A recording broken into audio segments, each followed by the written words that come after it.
Might have to do some fast cornering just to test it out.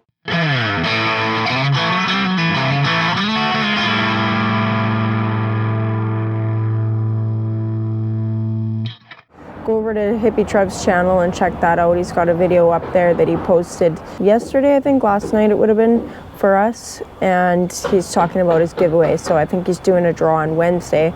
You guys should go check that out. Hello everybody and welcome back to my channel. I'm doing a little bit more work on the Dyna today because my front suspension is a little softer than I would like it to be. So I'm going to take my top triple tree off and I'm going to open up my fork tubes, and I want to actually put a little more preload on the springs that I have in there just to stiffen them up a little bit, just because I don't like how soft the front end is at this point. I feel like it would ride a little bit better if it was just a little stiffer. So I'll just be putting a couple slugs in there. I do have some slugs in there right now for a little bit of preload, but they're just not quite enough. So I'll be cutting some longer slugs and then dropping them in there, and hopefully it'll just make it so that the whole bike rides a little bit better. So it's pretty easy to do. You got your steering stem nut, and then you got your top pinch bolts here on the triple tree. And then of course the hardest part about it is going to be actually opening up the fork tubes, because those springs are preloaded. You don't want that to shoot out of there when you undo everything. So I'm just going to start undoing stuff and then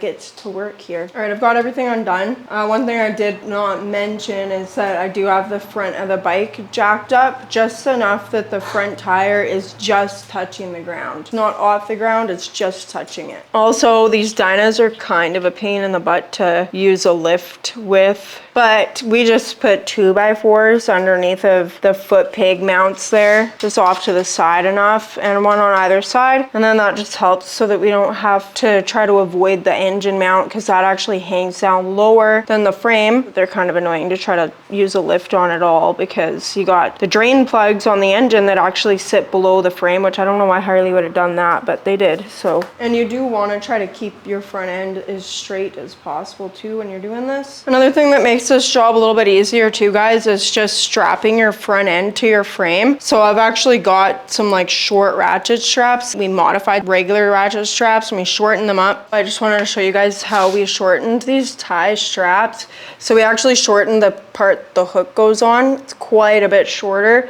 And then we just use like little lengths of tie strap. Yeah, it just makes it easy. You just wrap it around your forks there, and then you hook it onto your frame, and then you can do that on either side, and just make sure that your front end's not going to move at all while you're trying to work on it. And that just helps to keep everything nice and straight while you're working on it. You don't have to fight with your front end flopping around everywhere. And I've got my top caps off so I can wiggle this triple tree off. I'm not going to do any of my cables. I'm not going to take my levers off or anything like that, because I don't really need to. I just need to be able to access these here so that I can get to those springs. I can sit there for like that for a minute while I get all set up to actually undo these. I've just got my handlebars just kind of laying here on top of the bike. I've just got a bungee cord just to keep it off of the area that I'm working at. So I'll just move the bungee cord from side to side just so I can get to these caps here. It's going to loosen it off for the most part with a wrench, and then I've got something I'm going to use just to help me get these off without having everything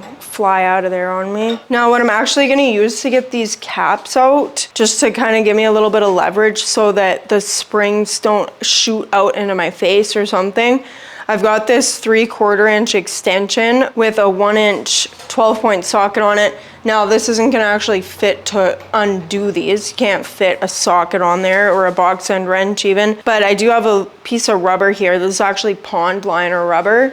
So I'm actually just going to wrap that around here, kind of going on the flats a little bit so that the rubber's actually sitting on the flats of this bolt, and then I'm going to push this down over top of it.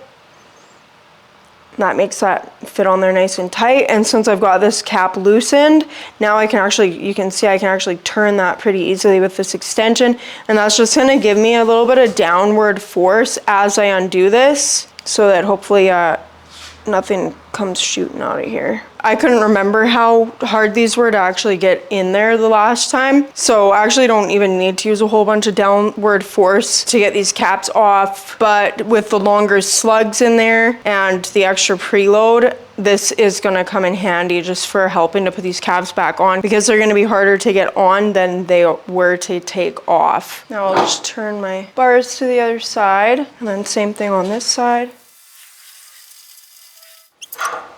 There we go. Okay, so that's off, and I'm ready to actually take these slugs out. We don't have much preload on these at all, because originally I thought that I wanted a softer front end just because I haven't actually ridden with a glide front end for a long time. And I thought that softer suspension would feel a little bit better. My dad tried to talk me into something a little stiffer just because he likes the way it handles that way, but I wanted to try it out this way. So I've actually got like almost no preload. That is why my front end is so soft. It felt pretty soft in the corners too, and you could even just see just how much it was actually compressing. So I think it's gonna be a lot better to have some better preload on these. I'm actually looking forward to trying it out like that. So I just did a little bit of digging around in my shop to find some material to use as slugs. I thought that I had some pipe sitting around that was the correct diameter and everything, but it turns out that I didn't, and I didn't really want to use solid stock unless I had to. I would have used that as a last resort, but rather than that, I found something even better because I don't have to cut it, and it's already machined to the proper length and size and everything like that. And I found a use for metric tools on a Harley. So I'm actually going to use a couple 24mm sockets. They're both the same length and diameter, and it's actually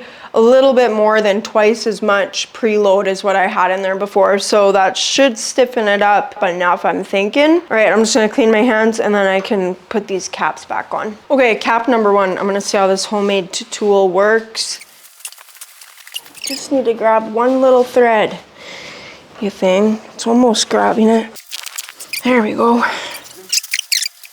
Never give up, never give in. Never give up, never surrender. Okay, next one. Now that my arms are jello, rubber first, then slip it in the socket. Okay, let's see how this goes. Let's see if I can do it. There we go. Great. There we go. That actually worked pretty good. It was easier than the last time. So we didn't think of this tool idea. Yeah, this tool actually works pretty good. Little homemade hillbilly tools. Just what you need sometimes. Yeah, so just gonna tighten this up and then throw everything back together and take it for a little test ride. See how it feels.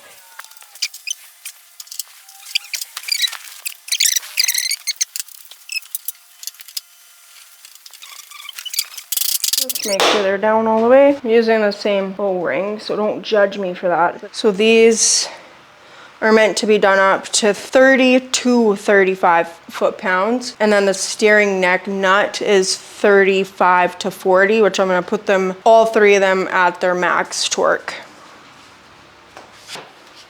Right, and then just this to make it all fancy. I've seen bikes missing that before, and I don't like the way it looks. So I don't want to lose that piece, that's for sure. Cool.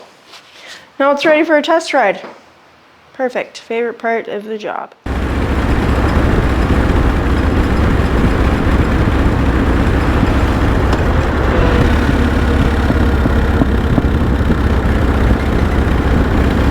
It's gonna go down this one kind of a windy road over here. See what it feels like in the curves.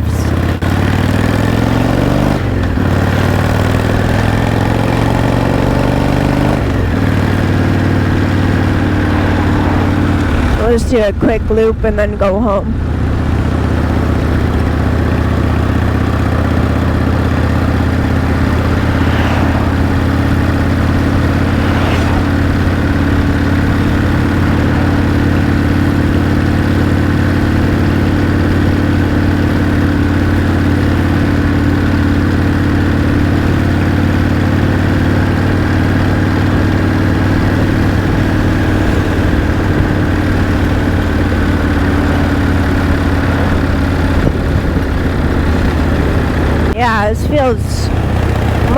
better. There isn't really any highway around here that's got any good corners. So the true test will be on the highway, but I can already tell that it feels a lot better because even these corners on these roads before, they were just like, you could tell my front end was just too squishy. So it just felt like it was just bouncing around. Like any little bump in a corner.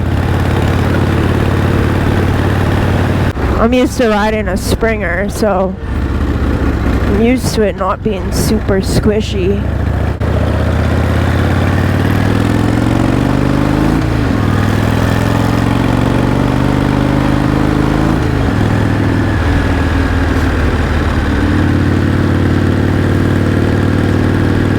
Yeah, like these corners feel so much better. Much better. I like it. 10 out of 10. That's what I rate it. 10 out of 10.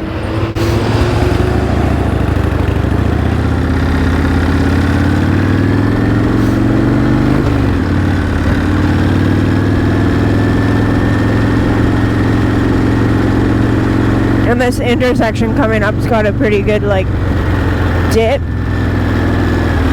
So be able to tell how that feels too. If I go over.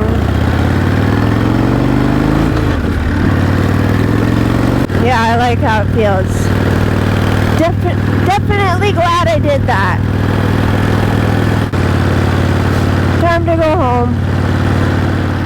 Well guys, that's it for this video. Hopefully it was helpful for some of you. And if you guys didn't know how to stiffen up your front end a little bit, then now you do. You just want to throw a couple slugs in there and stiffen it up. I like the way that it handles better with a little bit of a stiffer front end. It corners a lot nicer having the springs just a little more preloaded, and yeah, it just feels better. And I hope that that was helpful for you guys, and that you guys, if you didn't find it helpful, maybe you at least found it a little bit entertaining. Other than that, guys, if you like what you see, or if you just like me, or even if you don't like me but you like my bikes, then like this video, comment, subscribe, and hit the little bell if you want to be notified every time I put a new video out. And like always, my lovely YouTube people, I'll catch y'all on the flip side. Peace.